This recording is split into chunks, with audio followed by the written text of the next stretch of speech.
Bismillah ar-Rahman ar-Rahim. In the name of Allah, most gracious, most merciful. We were talking about the justice of the companions of the Holy Prophet of Islam. The school of Sunni believe that all the companions are just. The school of Shia believe that some of the companions were just. Some of them were not just. Therefore, Idalat al-Sahaba is a controversial issue between these two schools. According to the school of Sunni, the companions of the Holy Prophet, all of them are like stars. Each of them, if we follow, we will be guided.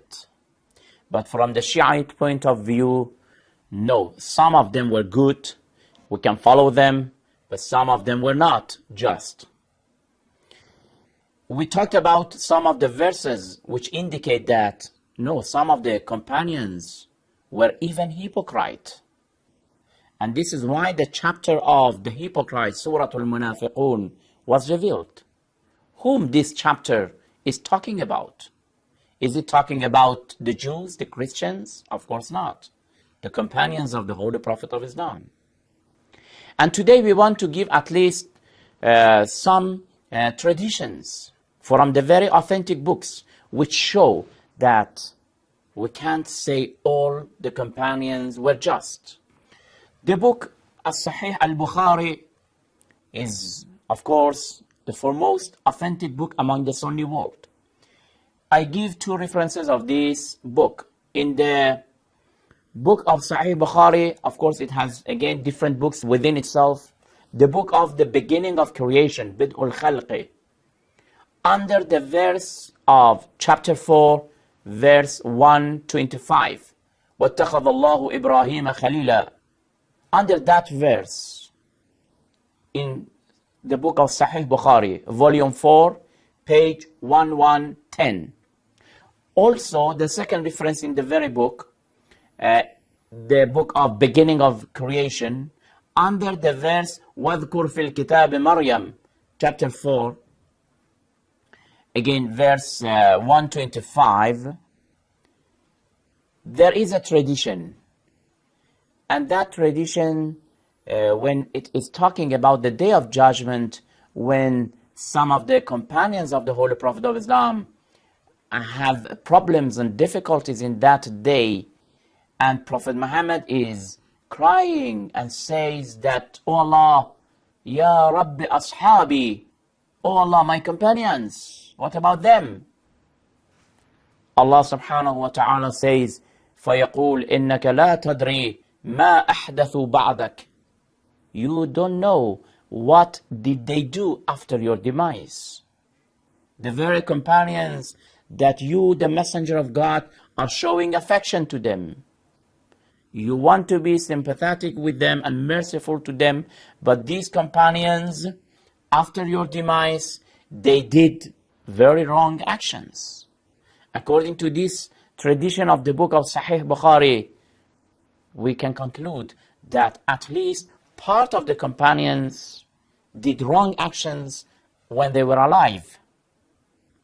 Also, you can refer to the book of Sahih al-Muslim, Bisharh al-Nawawi, volume 3, page 134, the same or almost the same traditions. Therefore, brothers and sisters, from these types of traditions and those verses of the Holy Quran, we can conclude that we can't say all the companions were just. Apart from of that, let's talk reasonably and intellectually and logically. What does your intellect say? Go and study the history of Islam.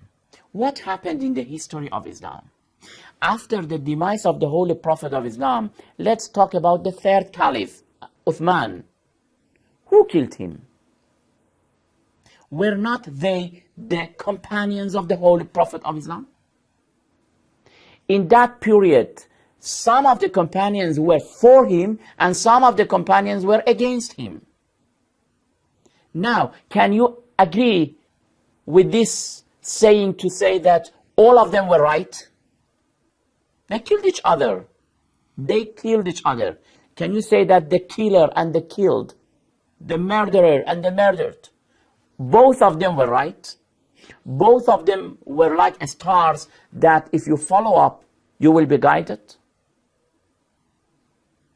It means that you say the East and the West are the same. They are exactly on the opposite sides. We studied the history of the time of the four caliphs according to the school of Sunni. Of course, the school of Shia believe that Imam Ali alayhi salam was the first Imam and the successor of the Holy Prophet of Islam. According to them, when Ali was the caliph of all Muslims, when he was a caliph and all the companions and people agreed on his caliphate, of course they had to obey him. But some of the companions of the Holy Prophet like Talha, like Zubair, even like, for example, Muawiyah, they even fought against Ali alayhi salam. Can you accept and say that both of them are like stars? If you follow up, you will be guided? When the two persons are fighting about an issue, for example, you can't say that both of them are right. It means that if a person says that, for example, this pen is a black pen, another says that it is a red pen, both of them are correct. One says that it is day, another says that it is night, both of them are correct. They are in the opposite sides. They are, both of them are contradictory.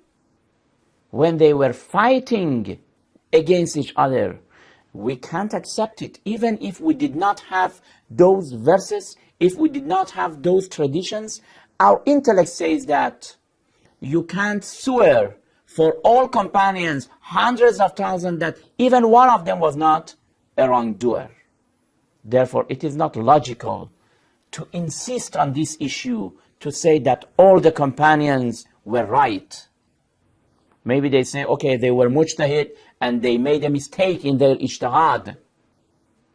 Okay, if they made a mistake, then they cannot be a good star to guide you. When, for example, I am a good person, but I am making a mistake, then I cannot show you the right path. The right path can be shown by a person who himself is guided. Then, inshallah, we will continue to talk that what are the criteria for supremacy and for justice. Let's listen the next program. Until then, thank you very much. Wassalamu alaikum wa rahmatullahi wa barakatuh.